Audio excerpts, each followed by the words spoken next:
সুপ্রিয় দর্শক, চলে আসলাম বাংলাদেশে আবহাওয়া দপ্তর থেকে এইমাত্র পাওয়া আগামীকালকে 8ই ডিসেম্বর 2025 সোমবার ও পরবর্তী দিন মঙ্গলবার এবং বুধবারের 24 থেকে 72 ঘন্টা খুবই গুরুত্বপূর্ণ আবহাওয়ার খবর নিয়ে। আগামী 24 থেকে 72 ঘন্টার মধ্যে আবহাওয়ার বিরাট পরিবর্তন, কমতে পারে বাংলাদেশের তাপমাত্রা, এদিকে সমুদ্র বন্দর থেকে নামিয়ে ফেলতে বলা হয়েছে সতর্ক সংকেত। প্রিয় দর্শক, এই বিষয়ে বিস্তারিত জানতে ভিডিওটি সম্পূর্ণ দেখুন এবং আপনি বাংলাদেশে কোন জেলা থেকে আজকের আমাদের খবরটি দেখছেন এবং কমেন্টে জানিয়ে দিন এই মুহূর্তে আপনাদের জেলার আবহাওয়ার পরিস্থিতি কেমন।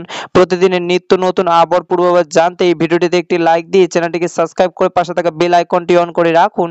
এবার জেনে নিই এক নজরে দর্শক, এই মুহূর্তে 120 ঘন্টায় আবহাওয়ার পূর্বাভাসে আবহাওয়া দপ্তর জানিয়েছে উপমহাদেশীয় উচ্চ প্রলয় অধিকাংশ পশ্চিম এবং সংলগ্ন এলাকায় অবস্থান করেছে। একই সাথে মৌসুমী স্বাভাবিক লঘুচাপটি দক্ষিণ বঙ্গোপসাগরে অবস্থান করেছে এবং এর অধিকাংশ উত্তর পূর্ব বঙ্গোপসাগর পর্যন্ত বিস্তৃত রয়েছে।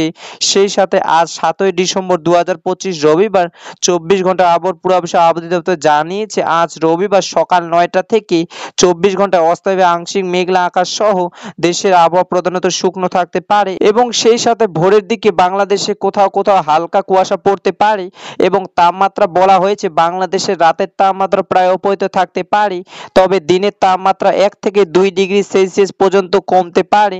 এবং আগামীকাল 8ই ডিসেম্বর 2025 সোমবার 24 ঘন্টা আবহাওয়ার পূর্বাভাসে আবহাওয়া দপ্তর জানিয়েছে আগামীকাল সোমবার সকাল 9টা থেকে 24 ঘন্টায় অস্থায়ী আংশিক মেঘলা আকাশ সহ দেশে আবহাওয়া শুকনো থাকতে পারে এবং সোমবার 24 ঘন্টা বাংলাদেশের দিন ও রাতের তাপমাত্রা প্রায় অপরিবর্তিত থাকতে পারে এবং পরবর্তী দিন মঙ্গলবার ও বুধবারে বাংলাদেশে আবহাওয়া একই রকম থাকতে পারে এবং সেই সাথে এই সময় আবহাওয়ার কোনো পরিবর্তনের সম্ভাবনা নেই বলে জানিয়েছে আবহাওয়া দপ্তর।